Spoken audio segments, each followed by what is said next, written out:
The New Testament was written originally in Common Greek, and sometimes there were more than one use for a particular word. It's true in English as well.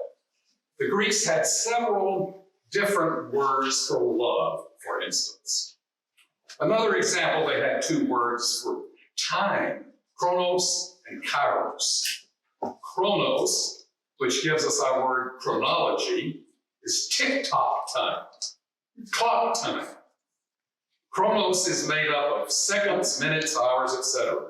It's boring time, humdrum time, drudgery time, meaningless time, empty time. When we use the term killing time, that's the kind of time we're talking about, chronos. Chronos time is empty time. It is a void that must be filled. It's the time we must endure, that we must do things that make that time worth living. But there's another kind of time called kairos. Kairos is full time, vital time, crucial time, decisive time, God's time. Kairos moments are those powerful, extra special moments that are packed with meaning. While chronos is tick-tock time, kairos is a very special kind of time when time stands still. How long has it been since you had a moment so powerful that time stood still? Kairos is when God speaks into the routine and speaks loud and clear, and you are touched so powerfully deep in your soul that you will never be the same again. A cartoonist depicts an idea like this as a light flashing. It is a voila moment, an aha experience. Theologians call it the moment of revelation. Kairos is a key word in the New Testament. When Jesus started his ministry, he came into Galilee preaching and saying, "The time is fulfilled. The kingdom is at hand.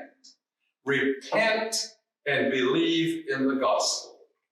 And the word for time was not chronos, it was kairos, crucial time, decisive time, God's time. And Jesus had many kairos moments. We read one this morning in Matthew. The kairos is fulfilled. And what did Jesus do at that kairos moment? The kairos moment was that he called his disciples. It was a meaningful moment for him and for them. It wasn't just another tick of the clock. It was time that changed their lives. This morning, I'm going to tell you a story, a kairos story, and I'm going to tell you that it's very personal, and I normally don't preach personal stories, but today I am. When I was in the middle of my seminary year, the middle year of my seminary, I took a course called Pastoral Care. In addition to the academic study, of course, they made us take courses like Pastoral Care to give us practical experience. I was assigned to be the student chapel in a local hospital in New York, Beth Israel, which coincidentally was the hospital where my wife Joan worked delivering babies for many years. But at the time I was there as a student, I had not met her yet.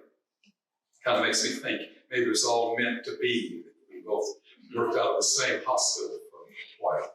Every Thursday, at any rate, at 1 o'clock, I would show up on the 8th floor, check in with the head nurse, and she would tell me about the patients. This one had surgery 2 days ago, and then I would go and visit them. I would write up verbatims and take it back to show the professor, show what I said, what the patient said, and the professor would always write, "You talk too much." You laugh, you must believe that. One Thursday afternoon, at 1 o'clock in the afternoon, the elevator's doors opened and the head nurse was standing there waiting for me. She said, "George, we need you today. We really, really need you." And of course, since I was a student, I was very pleased to be needed. Mrs. Davis in 8:58, the nurse said, is supposed to have surgery at 8 o'clock in the morning. And there's a 50% chance she won't even survive the surgery. She is very, very ill and she has given up. She won't let anyone come into the room. She won't let the family come in. She won't accept any gifts or flowers. She won't answer the telephone. She's just lying there trying to die. Mrs. Davis needs you. Well, it scared me to death. I didn't know what to do. Didn't know what to say to Mrs. Davis. But I went in because I was told to go in. And I looked at her, and she did not look well. She did not look like she would survive surgery. Maybe not even get off of the operating table. I did not know what to do. So I walked toward her in her room, strategizing. I thought that I was supposed to strategize. I learned since then that you don't strategize when you visit people in the hospital. You just show love to them. But I didn't know that then.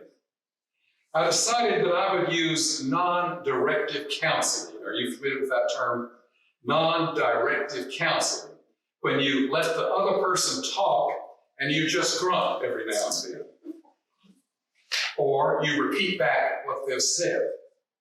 I don't feel so happy today. Answer, oh, you don't feel happy today? Well, that's the technique I used at that time on that woman. After a while, people that you use that technique on must think you're so great because you let them vent and they go away happy and you're happy. So I thought I'd use non-directive counseling and let Mrs. Davis vent. When I got to the door, I heard the patter of feet behind me.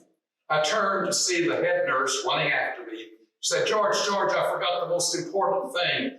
Mrs. Davis is so critically ill that the doctors want her to be perfectly still. She's not allowed to speak. Well, I was discombobulated. I promptly went into the room and did everything wrong. I pushed the door open so hard that it slammed against the wall. I kicked the bed. It made a terrible sound. I tried to talk to Mrs. Davis and everything came out wrong. In desperation, I tried to pray and even botched up the prayer. I left that room totally humiliated. I went straight to the subway and went home. I felt so defeated. I remember screaming at God in the subway car in my mind. Why did you get me into this, God? I can't do this, God. God, listen to me. I do not have what it takes to be a priest. The next day, when I was able to speak with my advisor, a really smart man, I told him that I needed to drop out of seminary. And he said, George, I'm really very busy. Can you come back and see me next week? Nobody cared, it seemed to me. So the next Thursday, I went back to the hospital, went to the 8th floor, then to the nurse's station, and looked to see if Mrs. Davis had survived the surgery. I could not believe my eyes. There was her name. She had survived the surgery, and there was a note written in handwriting next to it that said, good condition. I was amazed. So I went on into her room, and the week before, the room reeked with death. Curtains drawn, blinds pulled, no flowers, no cards, no gifts. This time it was the total opposite. I heard someone say, come in, come in. I opened the door, sunlight was streaming in, music was playing softly, and the gifts and cards were all over the place. Mrs. Davis was sitting up in bed writing thank you notes.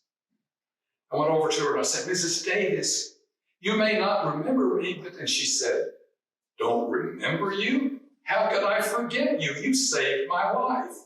Well, I assumed she was thinking about someone else and just got the two of us mixed up. Anyway, I said, I don't understand. I felt so terrible.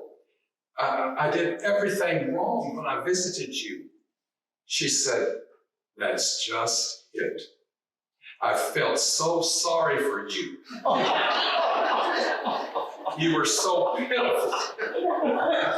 All I wanted to do was to hug you. She said, I felt compassion for you, and I realized it was the first time in months that I felt anything but self-pity. And that little spark of compassion that I had for you made me want to live again. And the doctor said it made all the difference.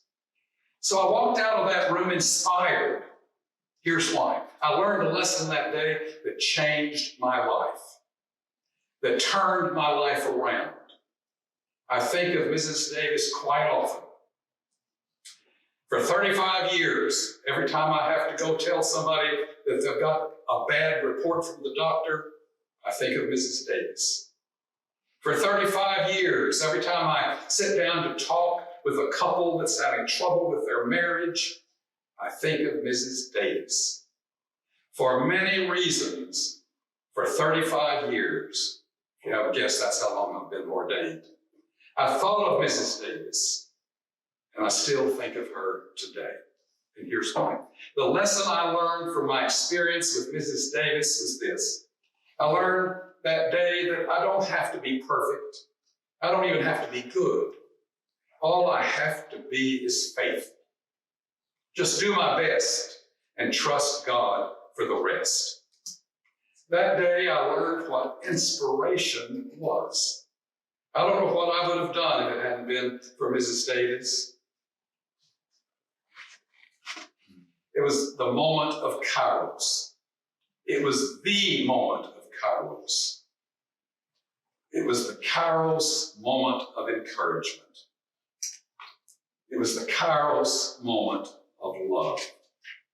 It was the Kairos moment of inspiration. It was the day I met the Spirit of Christ, and He poured out a wonderful Kairos moment and touched me and led me to continue to study for the priesthood. And, as you know, I became a priest.